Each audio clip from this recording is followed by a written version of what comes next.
Let's go home together. I, 25-year-old female, have been living in Japan for a few years now, and one thing I have quite often are stalker encounters. It seems that in my area or anywhere else that isn't a big city, now that I think about it, Japanese men can come up to be quite obsessed with foreign women, especially fair-skinned, blonde-haired, blue-eyed foreign women such as myself. I've dealt with quite a few situations where I was sure I would be kidnapped. One such encounter was back in 2013 when I was in my third year of university. The following was a very brief encounter, but a terrifying one nonetheless.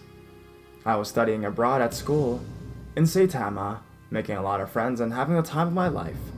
I joined the Capella Club and had a group that I sang with. Together there were 5 of us.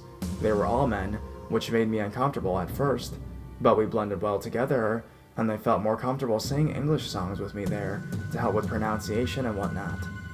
One day after practice was finished, my group invited me to go shopping with them at a local supermarket to get things for a NABE party. For those who don't know, NABE is basically a hot pot. You get a bunch of veggies and some meat, then you put a big pot on a little portable gas burner, and everyone gathers around and eats together. It's a huge part of Japanese culture, and a great way to hang out with friends. I was ecstatic that they invited me. I was usually left out of these kinds of things at first, because I was an outsider, whereas they had known each other since their freshman year. Over the few months that we had been singing together, though, they had grown to be like a family to me, each one like an overprotective big brother. Especially a guy named Kosuke. He was tall and a bit on the heavy side, but he was extremely charismatic.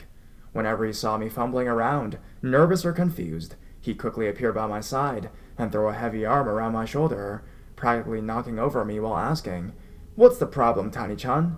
Anyways, the NABE party, we all went to our friend's house for the party, and ended up drinking and talking until pretty late. When my phone in my pocket vibrated to tell me I had a low battery, I finally saw the time and realized it was already 4 a.m. The guys were getting ready to nap until the train started back up, but I was only a 30-minute walk away from my share house. I announced that I was leaving and started packing up my stuff. Kosuke offered to walk me home, but I told him I was fine. The sun would be rising soon. Japan has an early sunrise, and it really wasn't that far. The cold would kill me before the walk did, I joked. They reluctantly agreed and saw me off, demanding I call them if anything happened. I made it to the station safely. Marking the halfway point home, I descended the stairs to see a single car parked outside with a man leaning up against it, staring straight at me. It wasn't anyone I knew. He was older than me, in his mid-30s, maybe early 40s. His head turned, watching me as I walked down the stairs. Feeling uncomfortable with the unwanted attention, I rushed my pace a little, rubbing my hands together to fight the sudden chill that overcame me, though I was pretty sure it had nothing to do with the call. I crossed to the other side of the street, avoiding him as best as I could. I avoided looking at him as well, but I heard the car door slam and the engine start up. Headlights illuminated me, and he turned to drive alongside where I was walking.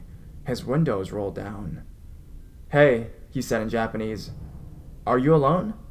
I said nothing. "Where are you going? Do you speak Japanese?" I quickened my pace. "You're pretty. Let's hang out." I began power walking.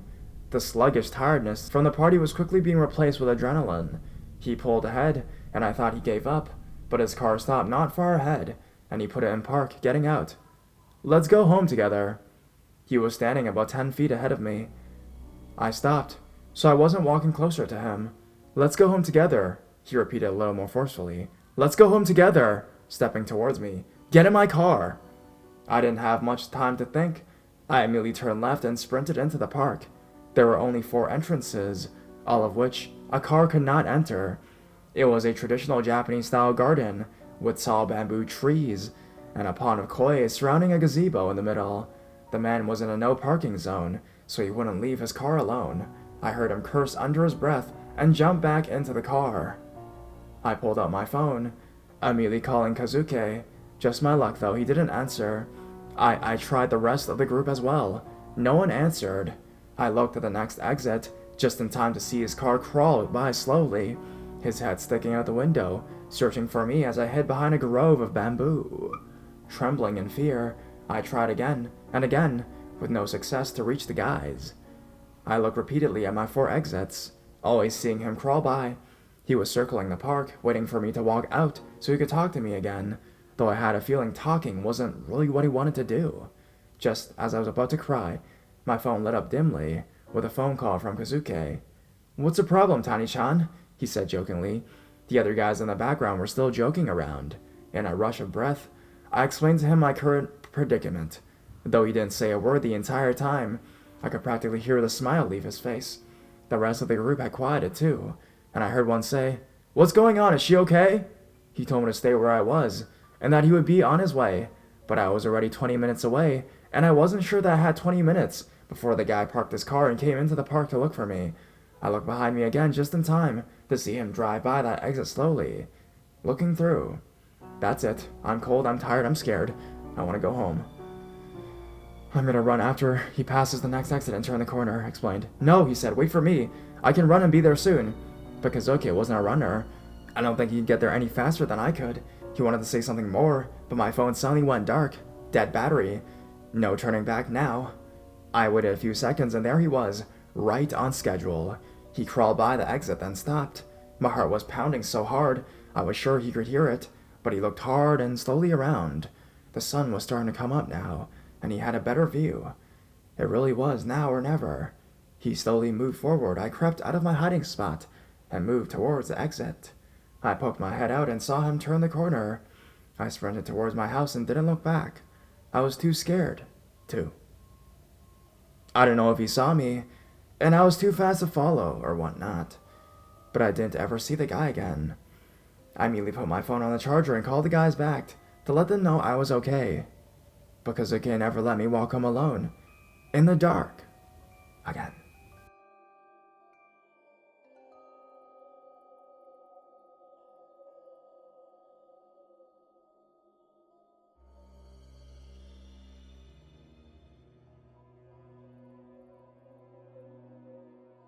She looks a little Aryan. So, this happened to me when I was 4 or 5.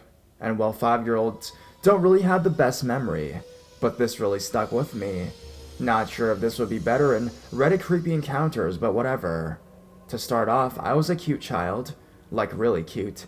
Long sandy blonde hair, blue eyes, and pale skin. My dad decided to put me into modeling, and I did a couple of local ads and magazines, etc. Aside from being in local ads, just being a cute kid got my parents into more than a few confrontations with weirdos who went a bit too far with their compliments. This dude stuck with me though. One day, my mother took me out to breakfast to celebrate my birthday. And as we were waiting for our breakfast, a man came up to us. I don't quite remember what he looked like, and I'm not gonna make something up, but he definitely made me uncomfortable even as a little kid who was overly friendly. He started talking to my mom, complimenting my outfit and asking if I had any upcoming gigs. My mom was never in the mood for conversation with strangers. My dad was a show parent for sure, but she was polite, I remember. That was until the guy got weird. Then he said something I didn't understand at the time. "Wow, she looks just like a little Aryan." That's when my mom was done and asked the man to leave. He didn't, and proceeded to reach out and stroke my hair. I just sat there and stared at my mom in uncomfortable stupor. My mom flipped her shit and stood up, grabbing me by the arm and pulling me out to our car, while she was putting her purse in the back and fixing my car seat. I was standing next to her looking back at the restaurant. The man from inside was standing out front, waving at me with a creepy grin on his face. I remember having nightmares about it for weeks, and my mom won't talk about it to this day. Not long after, she made my dad pull me from modeling. I'm kinda grateful for that now though, I guess. So, creepy Nazi guy. Let's not meet. Ever again.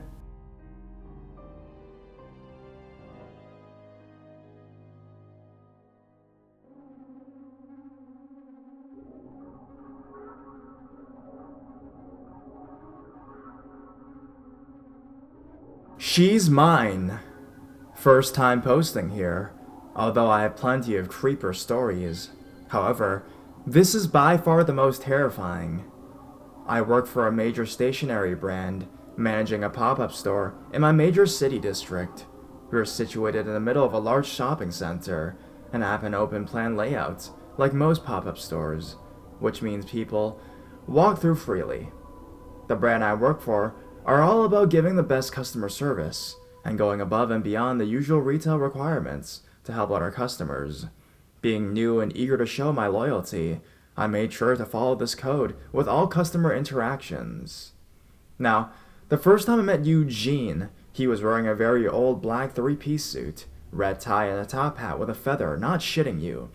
I put him at about 75 to 85 age bracket, and on this day, he had gray hair and a walking stick to help him walk, which is an important detail. Being in work mode, I greeted him with a, "You're looking very snappy today. Are you going to a special event?" or something to that effect. Now, something to keep in mind is that the center is filled with noise and sometimes makes it hard to hear. I'm sure everyone has done that thing of when you don't really hear what the other person has said, but you just laugh and nod rather than ask them to repeat it because it's awkward. So when he replied quite softly, and I didn't hear what he said, I just nodded and smiled my head. This was the first mistake, because determined from the conversations to follow, as well as other people's interactions, Eugene has actually asked me if I had been abused as a child. When I nodded, not hearing what he had said, he assumed that I was saying yes to his question, which opened up the opportunity for him to tell me all about his abusive childhood in great detail. Honestly, at the time, I was too shocked and dedicated to staying in a professional character that I just let him go on, and eventually he left. Over the next couple weeks, he would continually come and discuss this issue with me, probing me for my own details, as well as asking me when my lunch break is, so he can have tea with me. Yes, looking at it now, it was creepy, but I just thought he was old and lonely, and wasn't too bothered to give him his 10 minutes of ranting. However, things got weird. He came in one day with completely bleached blonde hair, and wearing what I can only describe as young modern clothing. He still had his walking stick, which he still seemed to be heavily dependent on. When he came up to me on this particular day, instead of driving straight into memory lane, this conversation occurred. "Do you have a boyfriend?" "Hi, Eugene. You're looking summery today. What can I help you with?" I said, "Do you have a boyfriend?" "I am happily engaged, in fact, which is exciting. What about yourself?" "Oh, no, not me. I'm not interested in girls who haven't had the same life experience as me." "Well, I'm sure you'll find someone, Eugene." At this point, he starts to get uncomfortably close to me. "Was there anything I could help you with?" "I have found you. Be with me. Can you marry me?" "Oh, well, that's a lovely gesture, but I am, as I said, engaged. Thank you, though." I start to move away and pretend to clean. However, he follows me. At this stage, the center is quiet of customers, and I am desperately trying to find a way out of the conversation without being rude or upsetting him. "If you weren't with him, would you be with me?" "I would like to travel to Europe, actually, Eugene, so probably not."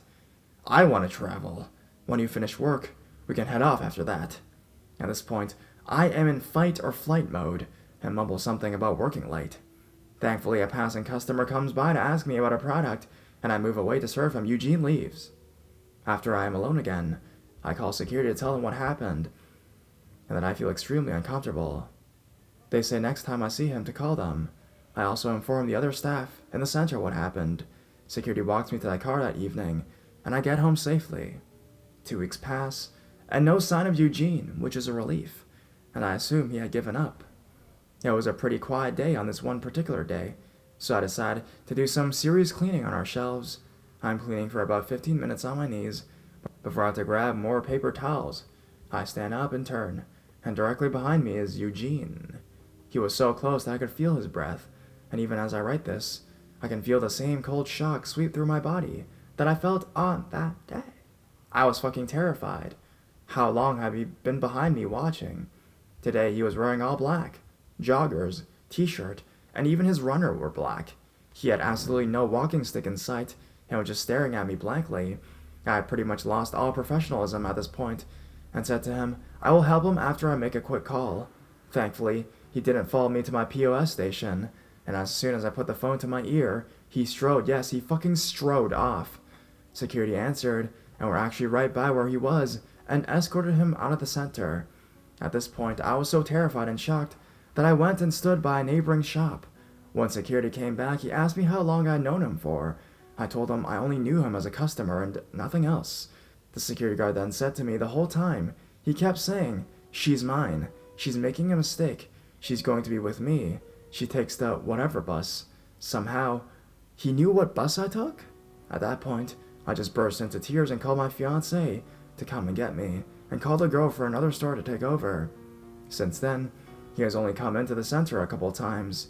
Each time the security will come and inform me and hang around my store until he leaves. So, Eugene, let's never, ever fucking meet again.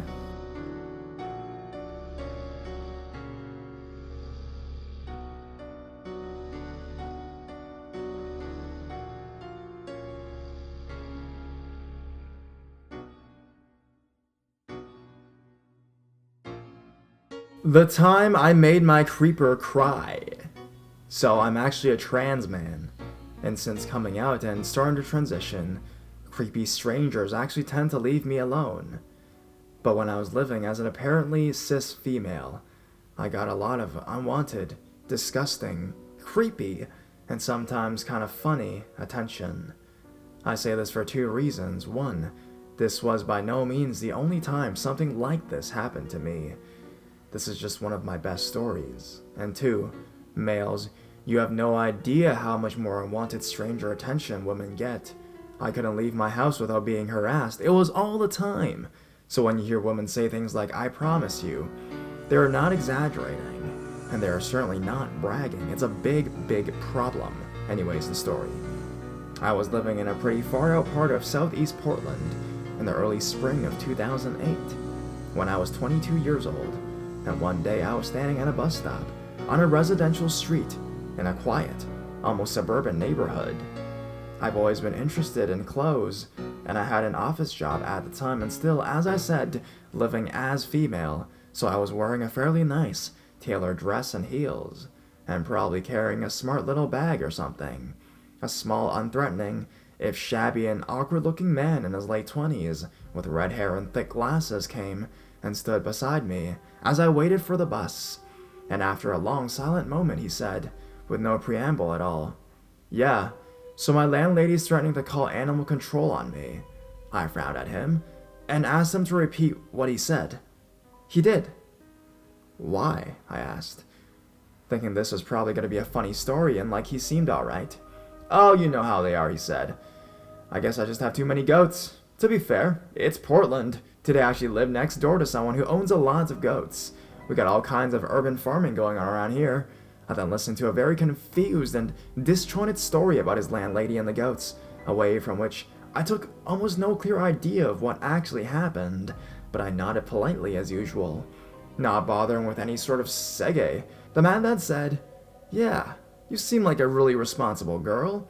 I said something non-committal. I actually wasn't very responsible. Like many people who live their lives in intense denial, I drank a lot and spent a lot of effort in running away from myself and my anxieties. But I didn't know how to dress myself, so I assumed that's what he meant. I wasn't about to start a conversation about it, though. "I bet you have a job and everything," he added. I said something to confirm that. "Yeah, that's what I'm looking for, someone with a job. Someone to take care of me, a really responsible, mature girl with money all figured out. Someone who can help get my act together." He went on like that for a while, and I grew increasingly uncomfortable. Now, he certainly wasn't flirting with me, not in the normal sense anyways. He didn't ask me any questions beside the job thing. He didn't ask my name, or how old I was, or what kind of job it was. He wasn't bothered by my brief answers. He didn't care that I was slightly creeped out, and he didn't notice my disinterest and confusion in the goat story in general. He didn't approach subjects carefully, no filter, I suppose. Maybe some kind of autism spectrum? I don't know. I didn't say anything that would make him feel like he was getting anywhere with his ranting about needing to be taken care of, but I didn't say much at all. I just let him talk. I half listened, out of politeness. The bus came, and it was a pretty short ride. This was about 6.5 years ago, so I don't remember everything that transpired, but to my memory, The bus ride largely consisted of him telling me more about how he needed someone to take care of him, someone responsible, someone with money, someone he more than implied, like me. When I got to my stop, he tried to keep me from getting off and asked for my phone number. I declined as politely as I could, and he was visibly hurt, which I was sorry for, but we hadn't had an actual connection. He was just ranting at me, and I retained my right to not give my phone number to just anyone, no matter how sad it makes them feel when I say no. So that was kind of weird. But if that had been the end of it, I wouldn't have thought much about it. He was just a funny dude with lots of goats and no idea how to conduct a conversation, no big deal. Then, about 6 months later, maybe early October of the same year, I was walking home from work on a warm night. I had the same job. I had since moved closer though, near 39th and Hawthorne, which is a pretty safe neighborhood, I guess. I've never felt strange or unsafe walking alone at night around there, even in a short skirt when I wore them. It was about 11, and I'd been working late. I was cutting across the Fred Mayer parking lot when someone walked right up behind me. It was the redhead goat man, and he was visibly pissed off. "Hi," he said, and though I could still sense his anger, he seemed to be making a huge effort to have a pleasant interaction with me. "Hey, are you coming home from the bars?" "Nope," I said. I was trying to be nice. Today, I would not stop and talk to someone like that, because I have become a lot more aware of how dangerous the streets can be at night. But at the time, I somehow didn't know that. So out of politeness again, I stopped and talked to him. "I am," he said, and realized he was drunk. I don't know if he remembered me. To this day, I'm not sure if he thought he was talking to someone for the first time or not. The conversation would have made the same amount of sense either way. "Let me ask you something. What do you want?" "What do you mean?" His anger returned, and I remember tensing up, feeling like I need to get my run on. "Woman," he shouted at me, "what do you want?" "I talk to you, I beg, I keep asking, and no one ever gives me their phone number. I ask every girl I met tonight. What am I supposed to do?" I was naive, and I decided I would actually try to help. I felt sorry for him. "Well, do you talk to a woman before you ask them for the number, or do you just ask?" "What do you mean?" he asked. I didn't reference our earlier conversations, but I carefully tried to explain to him that you need to try to get to know people first and pique their interest, that you need to make a girl feel safe and wanted and listened to, that just talking at her and then asking for her phone number isn't a really good tactic to go about this, because people want to be admired and seen and to feel special. Just asking for someone's number, especially if you're asking everyone in the bar, isn't going to make anyone feel special and wanted. It's just going to make you seem desperate. He seemed to be listening studiously. When I was finished, he said, "Okay, well, can I have your number?" Wow, I thought. He didn't hear anything I just said. "No," I said carefully. "Why not?" he yelled. I shrank back instinctively. "I just told you, you can't ask people without making a connection with them." "We've been talking," he shouted at me. "I don't know what else I'm supposed to do. You people are horrible, and cruel, and unreasonable." "What do you want from me?" he repeated, shouting in my face. I was starting to get freaked out, and wondering how I was going to get out of this situation. If he had attacked me then, I would not have really had anywhere to run, and would have been well within range for him to grab me.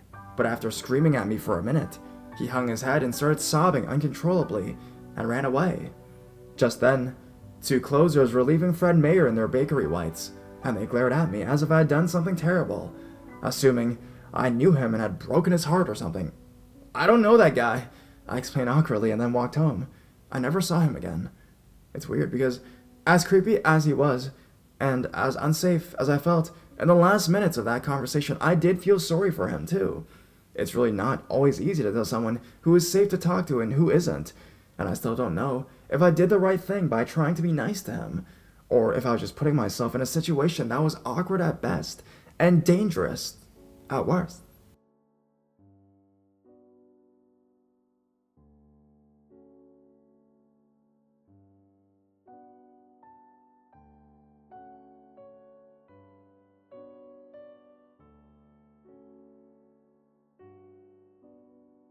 The golden lure.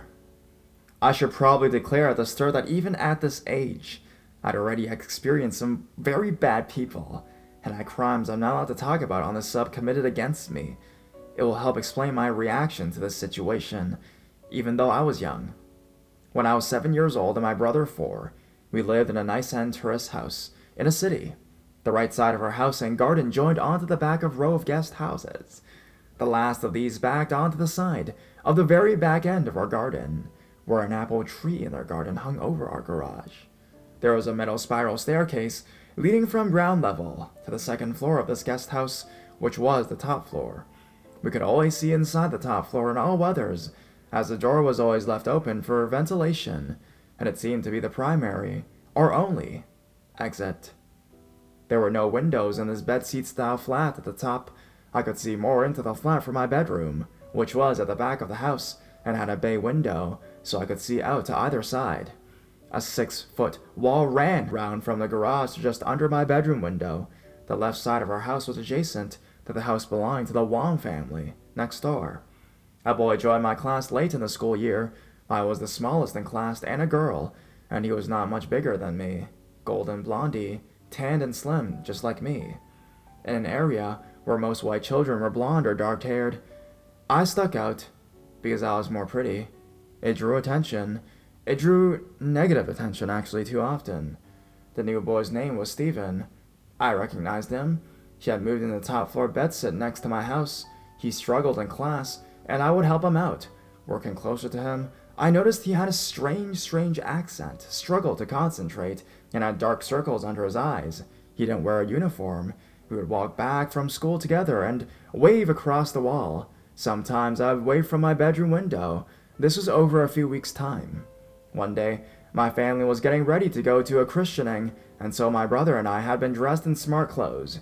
We were told to go into the garden and wait until our parents were ready, but warned not to get dirty, so we just mooched about a bit.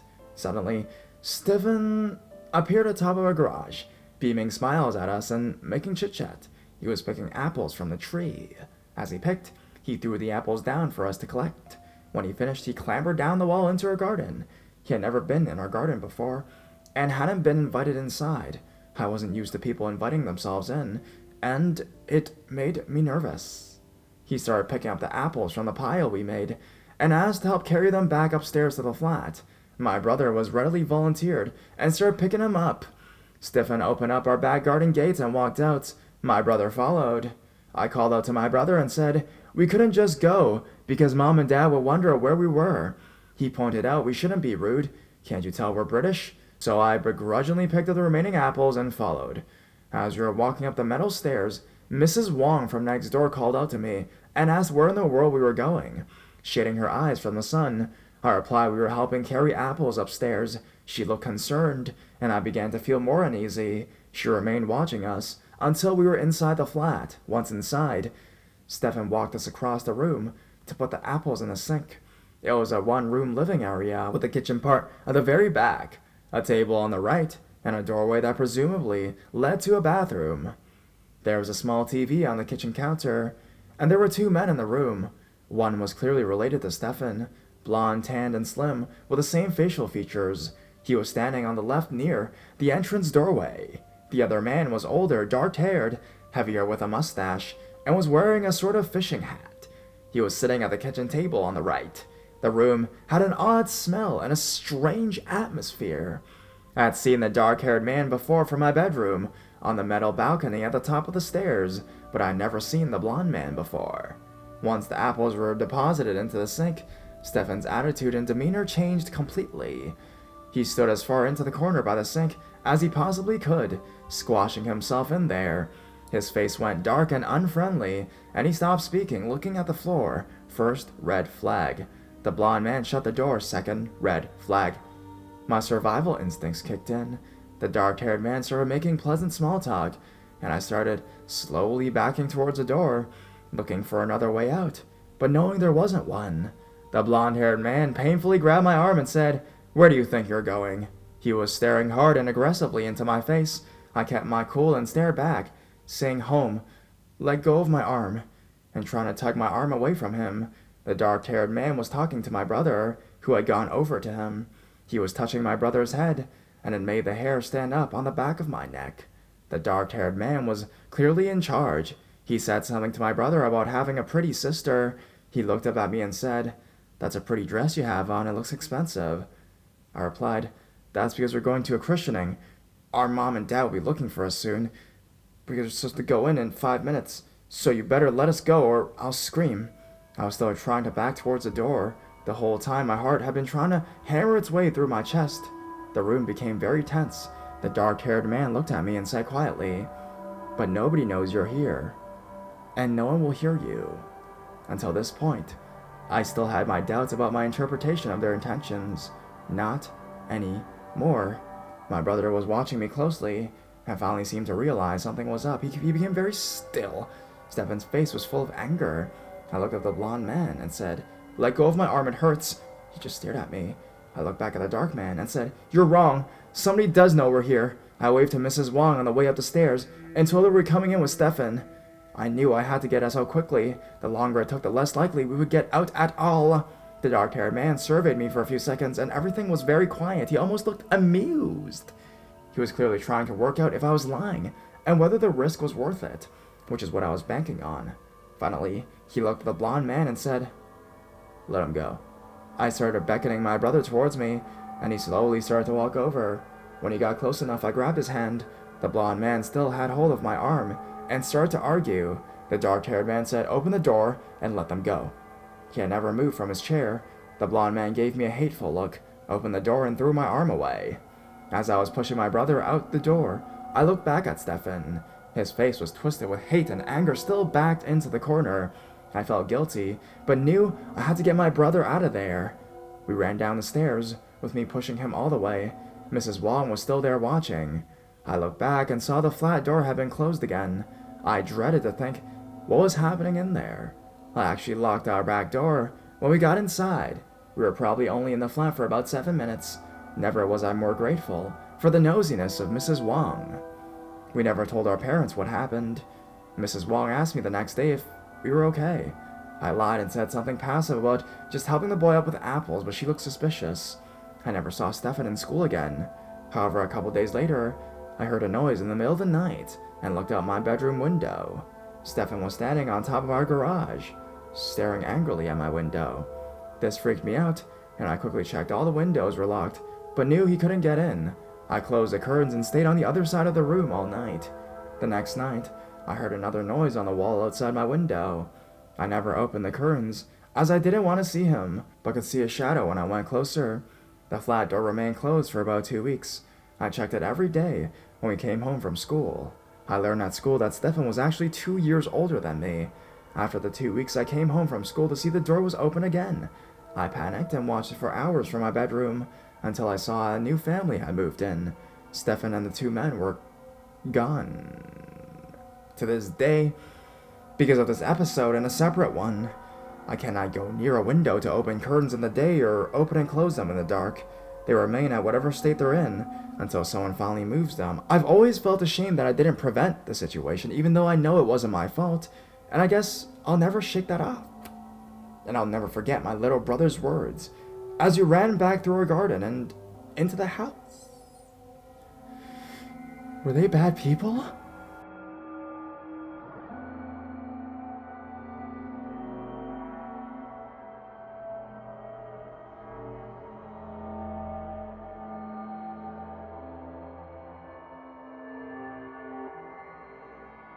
Maybe he just liked blondes.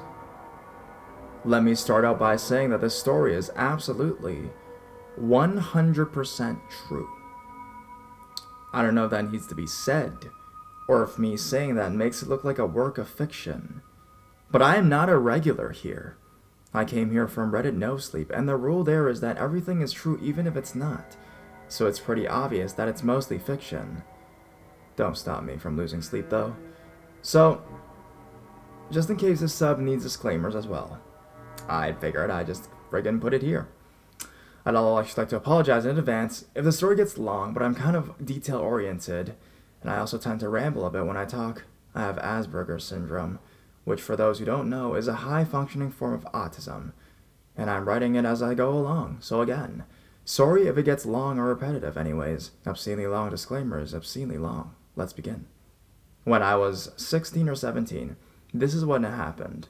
I can't remember for sure. My mom and stepdad were outlandishly religious and incredibly strict about it, so unless we were dying, we had to go to church. I mean, seriously. My mother tried to keep us from going to her choir concerts and band concerts because they happened to interfere with our church nights. The only reason she let us go to them is because they were for a grade, and we'd have failed the class if we missed any of them.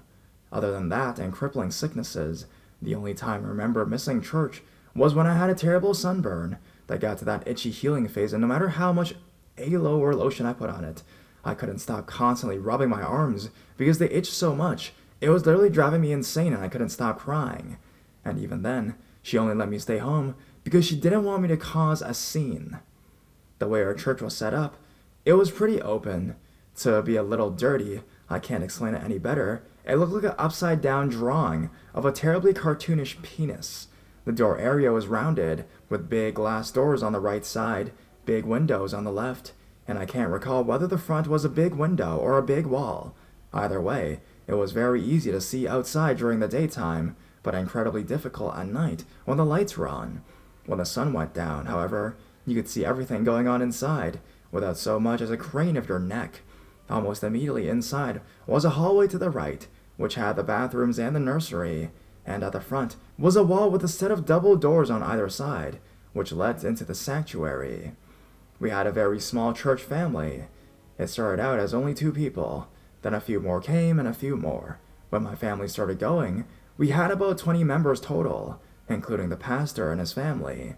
We expanded a bit, but we still had less than 50 members when we moved into a new, bigger building. The new building was about the average size of a church, but it seemed enormous to us. Our old building was so small, it could be taken apart and reconstructed perfectly inside the sanctuary or the new building with no troubles. I say all this because I think it may be one of the reasons our congregation was so tiny, but because of the size of us and the slow rate we grew at, everybody knew everybody. Even I knew everybody's names and birthdays, and I am one of the most socially awkward people to have ever graced the planet. You remember the first Transformers movie? When Megan Fox didn't know who Shia LaBeouf was, even though they've been in the same school since kindergarten? Yeah, I am Shia LaBeouf, except for me being a girl and all. But you know what I mean. Everywhere. Nobody ever knew who I was my point. Anyways, the point of saying all that was to let you know that they were all close and we all knew each other. So when someone new came to our church, you can bet your bananas we all noticed. I think it was a Sunday in January when one of those guests came to us. My mother was the door greeter, so she was standing at the door when he came in. I was sitting on a couch facing away from the front area, rereading Inkheart for the upteenth time. I always loved that book so frickin' much. My copy is so worn that the cover is no longer attached, and I have to hold it separately when I'm reading, even though I reread the same part at least 7 times, trying to focus that night. I can't remember what part it was, when I heard a stranger's voice. Concentrating on my favorite book became a nearly impossible task, like filling a bathtub, with the plug pulled out. I heard my mother's voice saying hello to someone and asked their name, and then a male voice I didn't recognize muttered something that sounded like Nathan. My mom greeted the man warmly and asked him how he found our church or something like that. You know, the typical visitor's greetings. And he said something about driving down to Texas while his wife and kids flew. I know it was odd that a man would put his family on a plane and then drive himself, but I tried to ignore it. I didn't know his story, what he'd been going through, or what in the world was going on anyways. It wasn't my place to judge him. My mom gave him a pen and a guest form to fill out, and then he took it with him into the bathroom. After a few minutes he came out, and, being the socially awkward, autism-afflicted teen that I was, I did everything in my power to avoid looking at him until the very last second. I caught a small glance as he went into the sanctuary, but all I saw was that he was wearing jeans and an ill-fitting black silky button-down shirt with short sleeves before he rounded the corner and disappeared from view. I noticed one of his arms didn't appear to work right, as he kept it held stiffly to his side. I didn't even catch his hair color. I think it was brown. But that's the most detail I can muster. I can't remember exactly what I was wearing, however. A gray cheetah print top with a bright red scarf. I remember it so clearly, even though I gave the shirt away after that night and never asked my mom to borrow her scarf again. I don't wear red scarves anymore. After a few minutes, the 5-minute countdown started for service to begin. I marked my place and closed my book. putting it into my purse before I walked into the sanctuary. I went through the doors to find my seat. I noticed a man sitting almost in the very back. He was surrounded by people trying to introduce themselves and asking how he'd find the place. He said something about coming off the highway as I passed by, and I heard a woman exclaim, "Wow, that's really out of the way. How awesome that God will lead you all the way here." And she wasn't lying. Our church was really out of the way. There were some specific twists and turns you had to make in order to get there. That was all I heard before I was too far away, and I took my seat between my sisters on the very front row, where the entire youth group had to sit.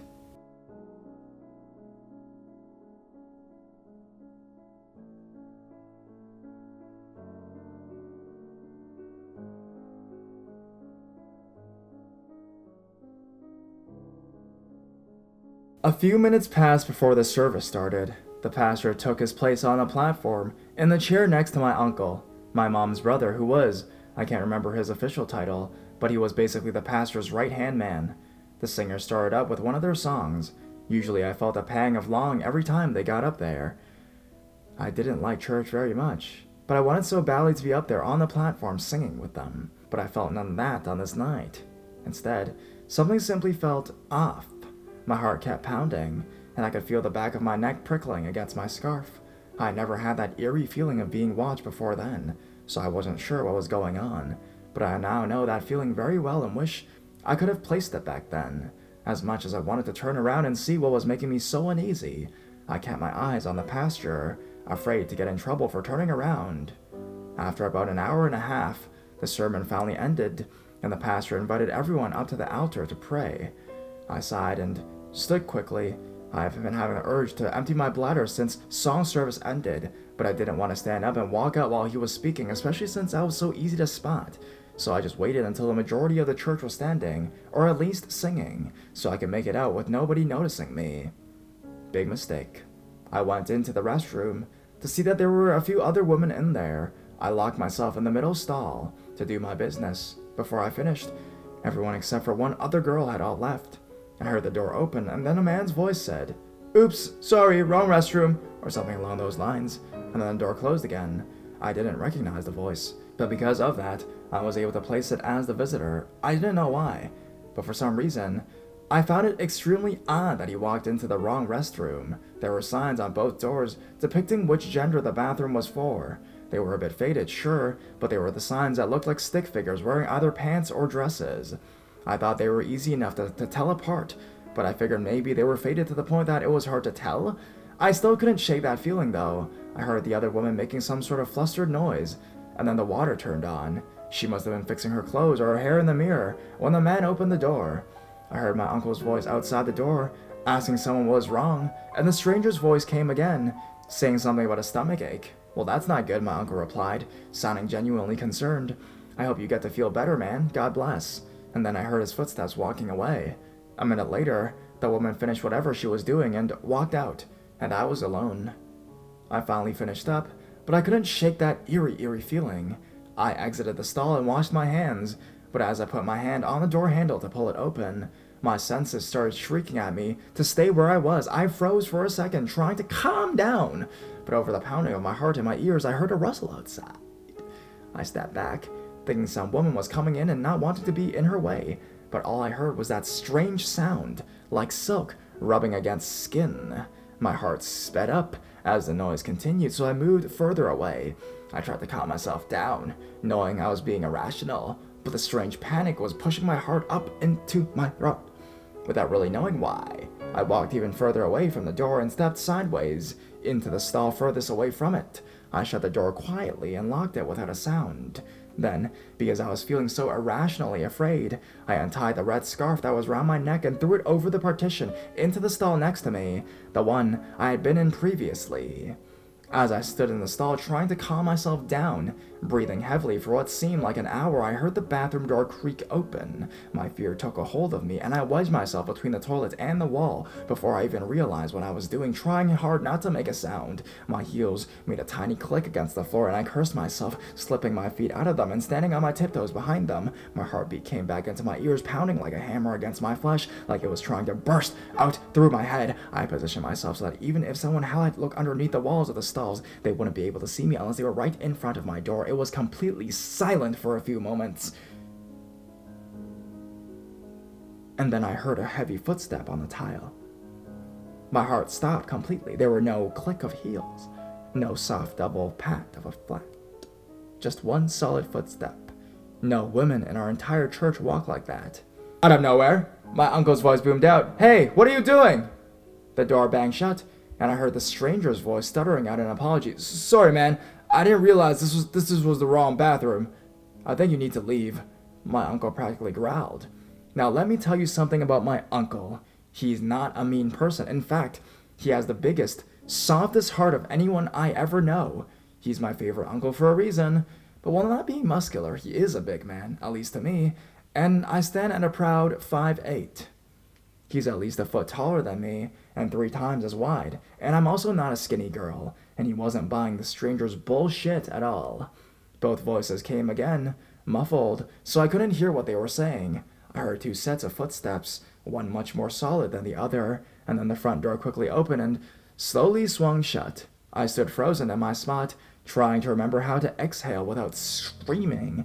A few tears leaked out of my eyes as I realized the strange man had been the one opening the bathroom door and trying to come inside. A set of high-heeled steps came from outside, and my uncle's big voice came again. "Monica, go see if there's anyone in there." Monica was his daughter, one of my cousins. The door opened yet again, and I heard Monica's heels clicking against the tile. By now, my leaking tears had turned into soft sobs of terror as I started trying to keep my body from freaking out. I was slowly coming to the realization of what had just happened. "Hello?" I heard Monica's voice ringing out in the bathroom, sounding almost authoritative. "Is anybody in here?" I unlocked my door, hoping that my mind wasn't playing tricks on me, and slowly opened it up. I peeked my head out and saw that it was really Monica. She gasped with an out, tear-streaked face. "Is that man gone?" I tried to ask her, but it came out quiet and squeaky and shaky as well. Somehow, Monica understood the gravity of the situation, despite not knowing what in the world was going on or what had happened, as she didn't come by until the guy had already left. She put her arm around my shoulders and gently led me out of the restroom. I saw her eyeing my feet, and I knew she had noticed my missing shoes, but she didn't say a word about it. My uncle was standing in the hallway, and his eyes, when they fell on me, were sad, angry, and shocked. "Are you okay?" she asked me. "Is that man gone?" I repeated to him, trying to make myself sound more understandable. It barely sounded any different, but somehow he got the message. "He's gone," he assured me, glaring at the front door. I walked him out and watched him drive off. He paused, then said quietly, "His license plates were from Louisiana." I won't tell you what state I was in at the time, but it was definitely not Arkansas. My uncle noticed me shaking and took off his suit jacket, wrapping it around my shoulder like a blanket. "Here, go back inside and sit next to your mom," he instructed me. I did as he asked, not even asking why he was staying up front. Monica stood guard over me as she walked me inside and up to the front, where my mother was sitting with my 2 sisters. I told my family the general story of what happened, but they laughed it off, saying the creep must have wanted a peep. A few minutes later, however, my uncle came back inside to talk to the pastor, and their laughter ceased. Our pastor stood in front of everyone, looking incredibly somber. He proceeded to tell the congregation about his side of what happened to one of our young girls, as he put it. And what he told us chilled me to the bone.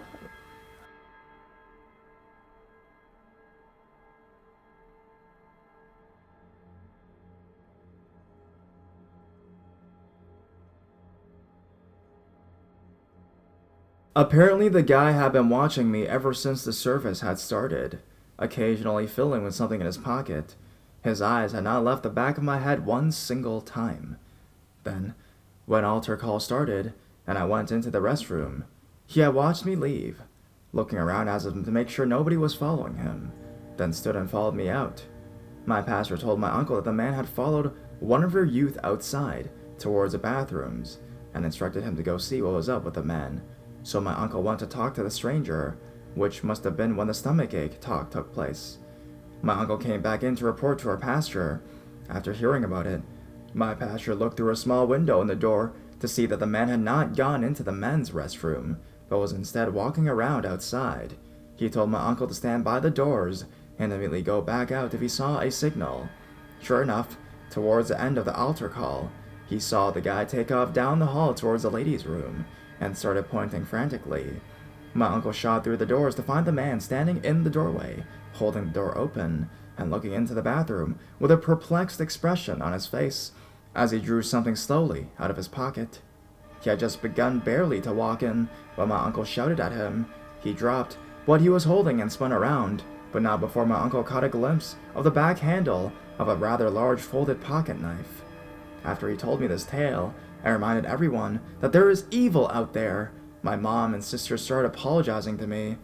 The rest of the church realized my uncle was missing his jacket, and after seeing me wear a men's suit jacket that was much too big for me, they put two and two together, despite the pastor's attempt to keep me anonymous. We were formally dismissed, and instead of hanging out and chatting for an hour or two, like she usually did, my mother quickly ushered me and my sisters out to the car. As we passed by the bathrooms, I looked into the hall, seeing the girls' bathroom right at the end, and it suddenly hit me so hard that my legs went weak for a second. I realized why I had found it so odd that the man would go into the wrong restroom. The first thing he had done when he first got there was use the men's restroom. I am now 19 years old, living in an apartment with my boyfriend and his cousin's family. I don't know why that man decided to target me out of all the other girls there. I wasn't the prettiest, not by a long shot. None of us were allowed to wear makeup or jewelry or short skirts, so I knew I couldn't have looked very attractive. The only skinny girl there was my 15-year-old sister. Maybe he just likes blondes, I guess, as everyone there was a brunette. Or maybe it was my loud red scarf that caught his attention, or maybe he was even a stalker or something. Either way, there was no doubt in my mind about what he wanted that night. I feel almost certain from the way everything was set up. He was planning to kidnap and rape me and possibly kill me. So, all that being said, please, Mr. Silk Shirt, let's not ever officially meet.